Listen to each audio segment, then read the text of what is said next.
आप सभी को नमस्कार। मेरे चैनल में आपका स्वागत है। Myself doctor Sunil Tandon, assistant professor, department of Rachana Sharir, Mahavir Ayurvedic medical college and hospital, Meerut, UP. Dear student, आज का टॉपिक है एनाटॉमी ऑफ स्प्लीन। जैसे कि स्प्लीन एक इम्पॉर्टेंट विजरल ऑर्गन है और ये एग्जाम में 15 मार्क्स में पूछे जाते हैं। तो आज का क्लास शुरू होने से पहले मैं आपसे रिक्वेस्ट करता हूँ कि अगर अभी तक के आपने मेरे चैनल को सब्सक्राइब नहीं किया है तो सब्सक्राइब करें और मेरे लेक्चर शेयर करें। Let start the class. Let we start the introduction of spleen. A spleen word arise from a Greek word spleen and a Latin word lean and make a word spleen. Spleen is a lymphatic organ as it works as a part of lymphatic system to protect the body, cleaning RBC and other foreign body from the blood stream and fight of infection. यानी कि spleen जो है lymphatic system में काम करता है और blood stream में जो आरबीसी और फॉरेन बॉडी रहता है इसे क्लीन करता है और इन्फेक्शन के अगेंस्ट काम करता है। अब नेक्स्ट पॉइंट में आते हैं, it is connected to a blood vascular system. तो जैसे कि हम जानते हैं कि स्प्लीन जो है वो हाईली वेस्कुलर रहता है और इसके हाइलम से बहुत सारे वेजल्स निकले रहते हैं जो कि बॉडी के ब्लड वेस्कुलर सिस्टम से जुड़े रहते हैं। अब नेक्स्ट पॉइंट में आते हैं, it is a organ of A left upper quadrant, यानी एब्डोमेन कैविटी के लेफ्ट अपर क्वाड्रेंट पे जो स्प्लीन जो रहेगा वो सिचुएटेड रहेगा।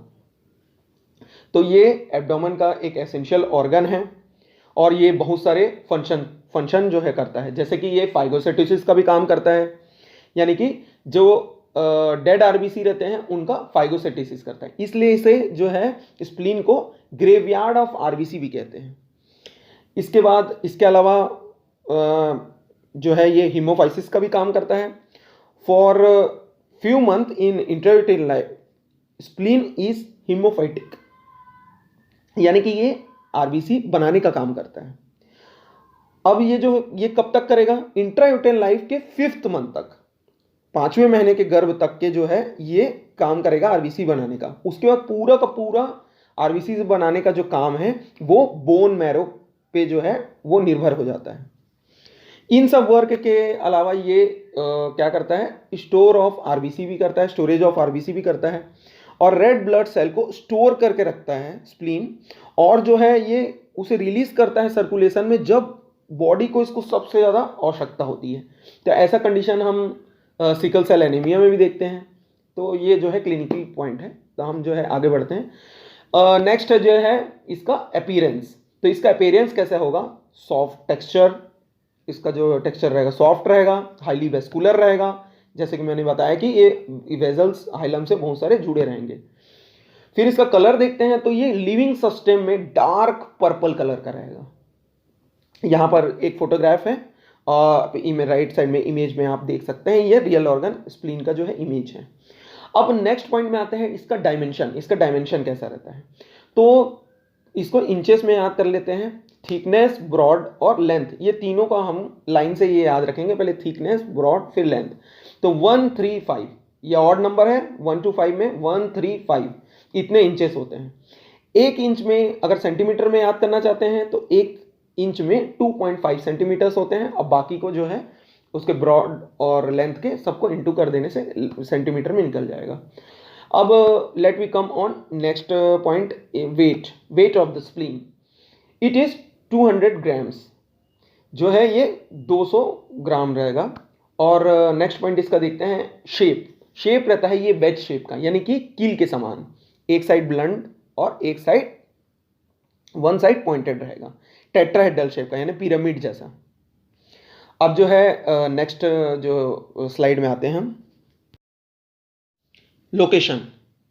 The spleen is a veg shape organ lying mainly in the left hypochondrium and partially in the epigastrium।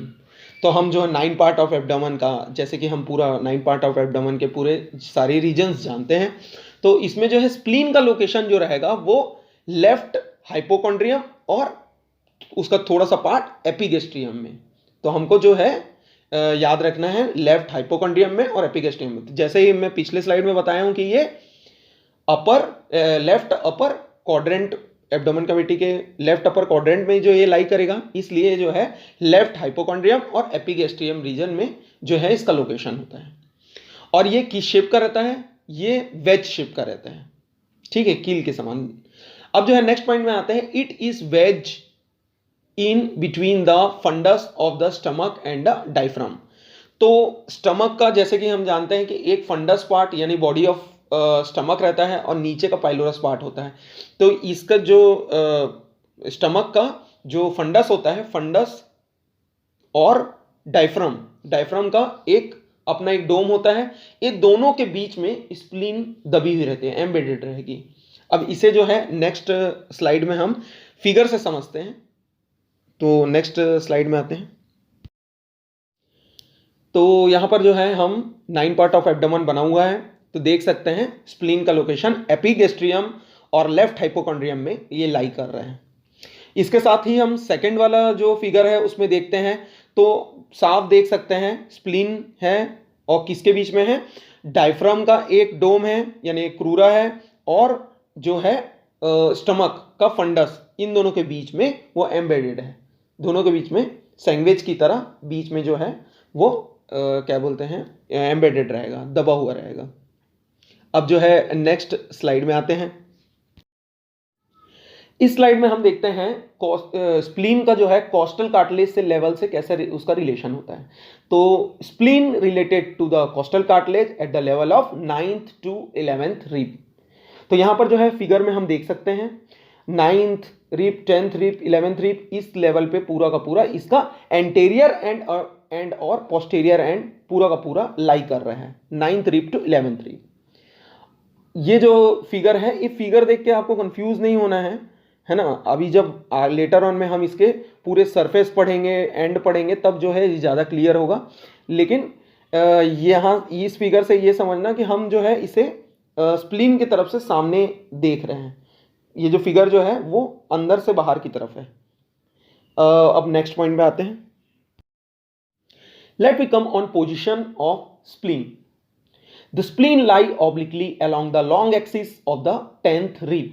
तो 10th rib के long axis में स्प्लीन जो है वो ऑब्लिकली लाई करता है, यानी कि ऑब्लिकली लाई यानी तिरछा जो है लाई करेगा 10th rib के लॉन्ग एक्सिस पे। अब देखते हैं नेक्स्ट इसका जो है आगे का point, thus it is directed downward, forward and lateral. तो कैसा रहेगा इसका डायरेक्शन स्प्लीन का? ये नीचे की तरफ आएगा, देख सकते हैं हम कैसे लाई कर रहे हैं, नीचे की तरफ आ रहा है, सामने की तरफ फॉरवर्ड इसका डायरेक्शन रहेगा, और लेटरली जा रहा है, लेटरली जा रहा है। बीच में जो है मीडियन प्लेन पे आपका जो है थोरेसिक वर्टिब्री दिख रहा है, वहां से जो है दूर जा रहा है, तो लेटरली जा रहा है। तो डाउनवर्ड, फॉरवर्ड एंड लेटरल याद रखना है। और कितने डिग्री तक के ये इंक्लिनेशन लेके रखता है, ऑब्लिकली लाई करता है? 45 डिग्री। तो यहाँ पर जो है एक एंगल बना हुआ है, एक हॉरिजॉन्टल प्लेन से जो है कितने डिग्री तक के ये लाई करेगा? 45 डिग्री तक। तो यहां पर जो है आप फिगर में इसे देख सकते हैं। Let we come on next slide. External feature of the spleen.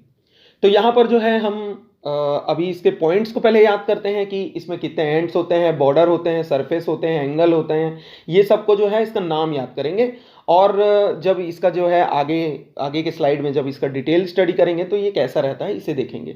तो अभी जो है हमें इसका याद करना है कि कितने एंड्स होते हैं। तो सबसे पहले हम कितने एंड बॉर्डर होते हैं उसे देखते हैं। तो spleen has 2 and, 3 border, 2 surface and 2 angle. तो सब 2 है, यानी एंड, सरफेस, एंगल सब 2 रहेंगे, सिर्फ बॉर्डर जो रहेगा वो 3 रहेगा, ये याद रखना है। तो सबसे पहले 2 एंड्स को देखते हैं। तो पहला जो है 2 एंड रहेंगे, एक एंटीरियर और लेटरल, एक एंटीरियर, दूसरा नाम उसका लेटरल एंड रहेगा। दूसरा जो है स्प्लीन का पोस्टीरियर एंड होगा, जिसे मीडियल एंड भी कहते हैं। तो जैसे कि जो सामने की तरफ में रहेगा, सामने की तरफ जो एंड रहेगा स्प्लीन का वो एंटीरियर एंड कहलाएगा, और जो पीछे की तरफ रहेगा वो पोस्टीरियर एंड कहलाएगा। तो जो पोस्टीरियर एंड है वो मीडियन प्लेन पे जो है उसके पास रहेगा, तो वो मीडियन एंड कहलाएगा। और जो एंटीरियर एंड रहेगा वो बॉडी से जो है अवे जाएगा, तो वो जो लेटरल एंड कहलाएगा। ये जो है फिगर में और अच्छे से जो है क्लियर होगा। अब जो है नेक्स्ट पॉइंट पे आते हैं, 3 बॉर्डर्स, इसके 3 बॉर्डर रहेंगे, एक सुपीरियर बॉर्डर ऊपर तरफ रहेगा, दूसरा इंफीरियर बॉर्डर, और ये दोनों को जोड़ने वाली जो बीच में जो रहेगा उसको इंटरमीडिएट बॉर्डर बोलेंगे। Superior, inferior and intermediate. अब जो है थर्ड पॉइंट है, इसके 2 सरफेस होते हैं, एक डायफ्रामेटिक सरफेस होता है, एक विज़रल सरफेस होता है। तो जो डायफ्रामेटिक सरफेस होता है उसमें डायफ्राम की जो है का रिलेशन होता है, इसलिए वो डायफ्रामेटिक सरफेस कहलाता है। और जो है नेक्स्ट विज़रल सरफेस होता है, जो जिसमें हाइलम रहता है और बहुत जितने विज़रल ऑर्गन्स हैं आसपास के, वो उसका रिलेशन जिस सरफेस में रहता है उसे विज़रल सरफेस बोलते हैं। जैसे कि हम देखेंगे विज़रल सरफेस में बहुत सारे इंप्रेशंस होंगे, गैस्ट्रिक इंप्रेशन, रीनल इंप्रेशन, ये सब इंप्रेशन पाए जाएंगे ऑर्गन के, इसलिए इसको विज़रल सरफेस कहते हैं। उसके बाद इसके आते हैं 2 एंगल्स, 2 एंगल्स होते हैं, एक एंटेरो बेसल एंगल, यानी बेस से जो है, यानी बेस से यानी किसी एक सरफेस के को बेस मानते हुए इसके एंटेरियर एंड जो है वो कितना एंगल बनाता है उसको बोलेंगे एंटेरो बेसल एंगल। वैसे ही पोस्टेरियर एंड जो एंगल बनाएगा उसको बोलेंगे पोस्टेरियो बेसल एंगल। अब ये जो एंड बॉर्डर सरफेस और एंगल के बाद में जो है एक इंपॉर्टेंट हमको पॉइंट याद रखना है, स्प्लीन का हाइलम। अब ये हाइलम क्या है? हाइलम जो है यानी कि ऑर्गन जो है स्प्लीन, उसमें बहुत सारे वेन्स, आर्टरीज एंटर करेंगे और वहाँ से लिम्फ जो है, लिम्फेटिक वेसल्स सब बाहर निकलेंगे। तो ये जो है ये क्या बोलते हैं, हाइलम कहलाता है। और ऐसा पॉइंट रहता है जिसमें आर्टरी, वेन्स या और स्ट्रक्चर्स जो है वो स्प्लीन के अंदर जाते हैं और स्प्लीन से बाहर निकलते हैं, उसे हाइलम कहेंगे। तो एक बार फिर देख लेते हैं हम। It has 2 end, anterior end posterior, 3 borders, superior, inferior, इन दोनों के बीच में इंटरमीडिएट, और सरफेस डायफ्रामेटिक, डायफ्राम से रिलेटेड, विज़रल सरफेस, विज़रा से रिलेटेड, 2 एंगल, एक एंटेरियर एंड का, एक पोस्टेरियर एंड का, और हाइलम। अब जो है नेक्स्ट पॉइंट में इसे डिटेल में पढ़ते हैं। एंड ऑफ द स्प्लीन, तो जैसे कि हम जानते हैं इसका एक एंटेरियर एंड होगा और एक पोस्टेरियर एंड होगा। तो सबसे पहले पॉइंट को कवर करते हैं एंटेरियर एंड को। द एंटेरियर एंड और उसका दूसरा नाम लेटरल एंड, ये कैसा रहेगा? इट इज एक्सपेंडेड, फैला हुआ रहेगा, यानी कि चौड़ाई लिया हुआ। तो 2 पॉइंट रहते हैं, एक राउंडेड टाइप का रहेगा और एक एक्सपेंडेड रहेगा। तो दोनों एंड में हमको पहचानना है, एंटेरियर एंड जो है वो एक्सपेंडेड रहेगा। And is more like a border, तो ये जो चौड़ा रहता है करके ये एक बॉर्डर की तरह दिखता है। अब इसका जो नेक्स्ट पॉइंट, इसका डायरेक्शन देखते हैं। तो इट इज डायरेक्टेड डाउनवर्ड, नीचे की तरफ, and forward and to the left. हम पढ़े हैं कि स्प्लीन का जो डायरेक्शन रहेगा वही एंटेरियर एंड का डायरेक्शन होगा, तो इसमें कंफ्यूजन नहीं होना है। डाउनवर्ड जाएगा, फॉरवर्ड जाएगा और लेफ्ट की तरफ जाएगा, लेटरली जो है उसका डायरेक्शन रहेगा। रीच करेगा मिड एक्सिलरी लाइन को। अब जो है नेक्स्ट पॉइंट पे आते हैं, पोस्टेरियर एंड। तो पोस्टेरियर एंड राउंडेड रहेगा, anterior and expanded, posterior and rounded. अब इसका डायरेक्शन जस्ट एंटेरियर एंड का जो रहेगा वो उल्टा रहेगा, यानी ये जो एंटेरियर एंड है वो डाउनवर्ड जाएगा तो पोस्टेरियर एंड अपवर्ड जाएगा, एंटेरियर एंड फॉरवर्ड जाएगा तो पोस्टेरियर एंड बैकवर्ड जाएगा, और वो लेटरल की तरफ जा रहा था एंटेरियर एंड, ये मीडियली जो है इसका डायरेक्शन रहेगा। सिंपल एकदम। उसके बाद देखते हैं next point, it rest on the upper pole of the left kidney. तो जो है जो पोस्टेरियर एंड है वो कहाँ रेस्ट करेगा? इसी के नीचे जो किडनी रहेगा, किडनी के जो अपर पोल रहेगा, ऊपर का जो पोल रहेगा, किडनी में भी अपर पोल और जो है लोअर पोल होता है, तो अपर पोल के ऊपर में ये पोस्टेरियर एंड लाई करेगा, इसके ऊपर जो है वो लाई करेगा। अब जो है नेक्स्ट पॉइंट में आते हैं, let we come on border of spleen. तो जैसे कि हम जानते हैं कि बॉर्डर जो है 3 बॉर्डर है, एक सुपीरियर, इंफीरियर, दोनों के बीच में एक इंटरमीडिएट बॉर्डर रहेगा। तो देखते हैं सुपीरियर बॉर्डर कैसा रहता है। The superior border is characteristically notched near the anterior and. तो इसके एंटेरियर एंड के पास में एक नॉच बना रहता है, यानी कि सुपीरियर बॉर्डर ऊपर से आता रहेगा और वहां पर जो है उसके एंटेरियर एंड के पास में एक नॉच बना रहेगा। तो ये जो है अगले स्लाइड में जब हम डायग्राम देखेंगे तो नॉच को देखेंगे, सुपीरियर बॉर्डर में एंटीरियर एंड के पास रहता है। दूसरा जो है इंफीरियर बॉर्डर, तो इंफीरियर बॉर्डर राउंडेड रहेगा, उसका शेप रहेगा राउंडेड। और जो है thirdly intermediate border is also rounded, वो कैसा रहेगा, राउंडेड रहेगा। इसका डायरेक्शन इंपॉर्टेंट है, इसका डायरेक्शन ये राइट की तरफ जो है इसका डायरेक्शन रहेगा, इसका डायरेक्शन राइट की तरफ रहता है। तो नेक्स्ट स्लाइड में इसे डायग्राम से समझते हैं जो और अच्छे से क्लियर होगा। Please see on the figure, here I mark different border with a different color and make an arrow with the corresponding color। तो यहाँ पर देख सकते हैं, सबसे पहले हम याद करते हैं पहला बॉर्डर कौन सा था, सुपीरियर बॉर्डर। तो सुपीरियर बॉर्डर में हमको पहला पॉइंट कि एंटीरियर एंड के पास एक नॉच दिखेगा, यानी तीनों बॉर्डर को हमको देखना है, जिसमें एंटीरियर बॉर्डर के पास में नॉच दिखेगा वो है सुपीरियर बॉर्डर। तो सुपीरियर बॉर्डर देख सकते हैं जो कि रेड कलर से जो है मार्क्ड है और एरो दिख रहा है, पूरा सुपीरियर बॉर्डर को शो कर रहा है। अब यहाँ पर जो है आप लेबलिंग देख सकते हैं, सुपीरियर बॉर्डर के नीचे जस्ट लिखा है सुपीरियर बॉर्डर नॉच, और वो जो है एरो से बता रहा है कि नॉच जो है देख सकते हैं इसमें। अब जो है नेक्स्ट पॉइंट है इंफीरियर बॉर्डर। तो इंफीरियर बॉर्डर का कैसे शेप का रहेगा, राउंडेड, तो राउंडेड दिख सकता है और जो है ये ब्लैक रंग से लेबल है, पूरा का पूरा बॉर्डर दिख सकता है। उसके बाद नेक्स्ट पॉइंट है इंटरमीडिएट बॉर्डर। ये इंटरमीडिएट भी कैसा रहेगा, इसका पॉइंट था राउंडेड रहेगा, ठीक, राउंडेड रहेगा। और जो है अब देख सकते हैं एरो जा रहा है ऊपर की तरफ, वो कहाँ किस तरफ जा रहा है, वो जो राइट की तरफ में जो है ये इंटरमीडिएट जो बॉर्डर रहेगा वो राइट की तरफ मूव करेगा, इसका जो है मेन डायरेक्शन रहेगा। तो इंटरमीडिएट देख सकते हैं ऊपर में सुपीरियर और नीचे में इंफीरियर, दोनों के बीच में जो रहेगा जहाँ से हाइलम गया रहेगा उस वहाँ पर से इंटरमीडिएट बॉर्डर जो है वो लाई करता है। अब जो है नेक्स्ट पॉइंट में आते हैं, let we come on surface. तो सरफेस पढ़ने से पहले आज का जो वीडियो है, वीडियो के एंड में एक बार पूरा का पूरा जो एक्सटर्नल फीचर आज पढ़ रहे हैं हम, एक्सटर्नल फीचर को एक बार रिवाइज करेंगे थ्रू आउट, कि एक बार में पूरा का पूरा स्प्लीन आपको एक बार में ही क्लियर हो जाएगा। तो आते हैं नेक्स्ट पॉइंट पे, सरफेस। तो इसके जो है दो सरफेस होंगे, एक डायफ्रामेटिक सरफेस और दूसरा विजुअल सरफेस।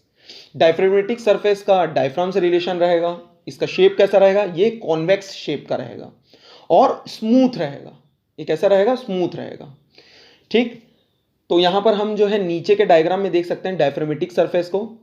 डायफ्रामेटिक सरफेस जो है वो पूरा का पूरा स्मूथ है और कैसे शेप का है, कॉन्वेक्स शेप का है। उसके बाद जो है नेक्स्ट पॉइंट में आता है विजुअल सरफेस। विजुअल सरफेस जो है वो विजुअल सरफेस इसलिए कहलाएगा कि इसमें बहुत सारे जो है विजुअल ऑर्गन, जैसे जो है किडनी से जो है इसका इंप्रेशन रहेगा, गैस्ट्रिक इंप्रेशन रहेगा, तो बहुत सारे जो है विजरा का इसमें रिलेशन रहेगा, इसलिए इसको विजुअल सरफेस कहते हैं।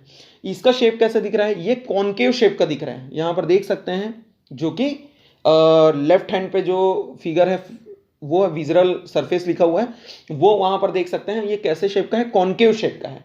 और इसमें बहुत सारे अलग अलग इंप्रेशन रहेंगे, बीच में हाइलम रहेगा, तो ये कैसा दिख रहा है, ये इनरेगुलर, कैसा दिख रहा है, ये इनरेगुलर रहता है, ठीक। अब जो है नेक्स्ट पॉइंट पे आते हैं, let we come on angle of the spleen.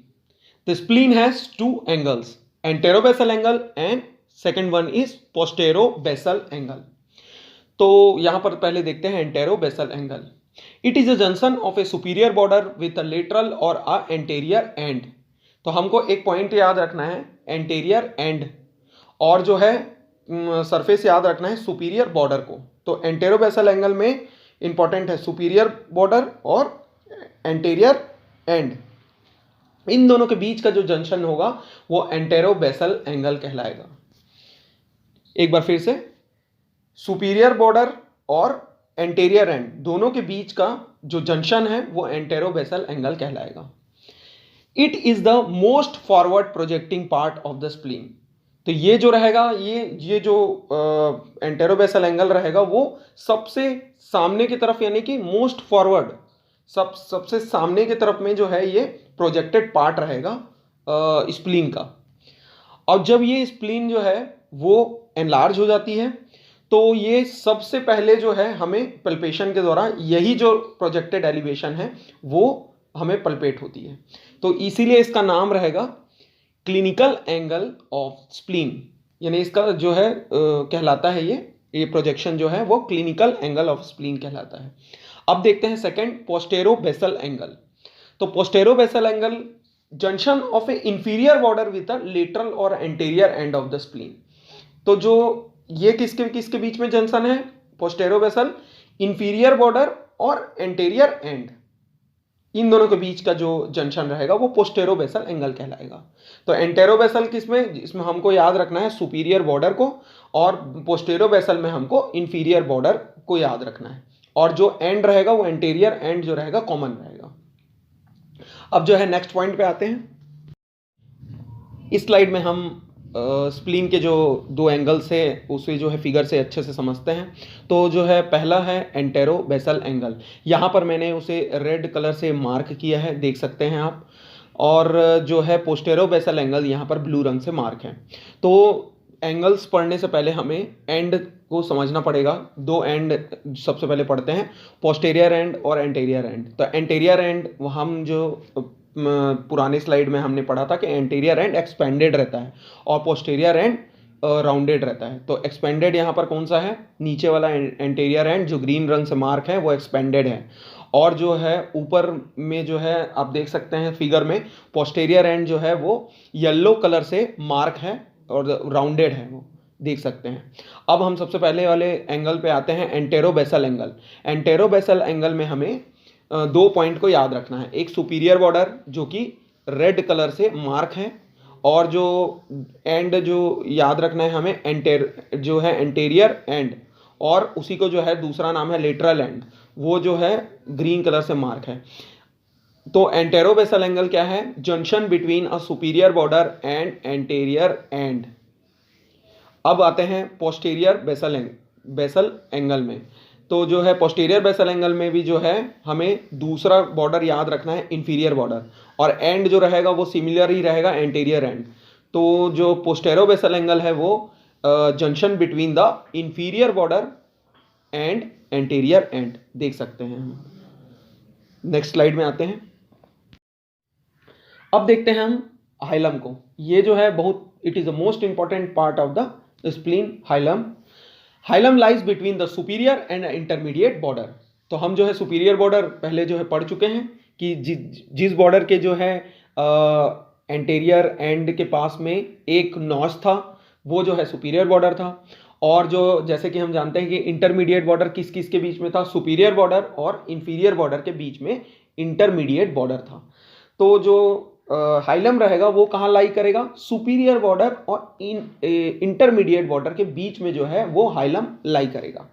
अब ये हाइलम क्या है, स्प्लीन मतलब का वो एरिया जहाँ से बहुत सारे स्ट्रक्चर्स, आर्टरीज, वेन्स एंटर करेंगे, लिम्फेटिक सब बाहर आएंगे, बहुत सारे स्ट्रक्चर्स अंदर जाते हैं और बाहर आते हैं, वो हाइलम कहलाता है।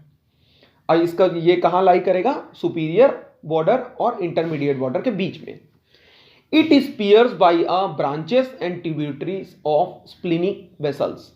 तो स्प्लीन को कौन जो है आर्टरी सप्लाई रहेगा, वेसल सप्लाई रहेगा आर्टरीज और वेनस का, वो है स्प्लीनिक वेसल्स के द्वारा, स्प्लीनिक वेन और स्प्लीनिक आर्टरी के द्वारा। तो ये जो हाइलम रहेगा वो पियर्स होगा बहुत सारे ब्रांचेस, मतलब स्प्लीनिक वेसल्स के जो ब्रांचेस आएंगे और उसके बहुत सारे ट्रिब्यूटरीज होंगे, वो जो है वो जो है एंटर किए रहेंगे किसमें, हाइलम में। तो यहाँ पर जो है आप देख सकते हैं राइट साइड के जो फिगर में हाइलम, और इसमें बहुत सारे जो है ये इंटरमीडिएट बॉर्डर और सुपीरियर बॉर्डर के बीच में लाई कर रहा है, और इसमें बहुत सारे स्प्लीनिक वेसल्स के ब्रांचेस और ट्रिब्यूटरीज जो है इसमें क्या बोलते हैं, इसको पियर्स करके अंदर जा रही है और बाहर आ रही है। आज के लेक्चर को थोड़ा समराइज करते हैं, और आज हम क्या क्या पढ़े हैं उसको एक बार थ्रू आउट देख लेते हैं।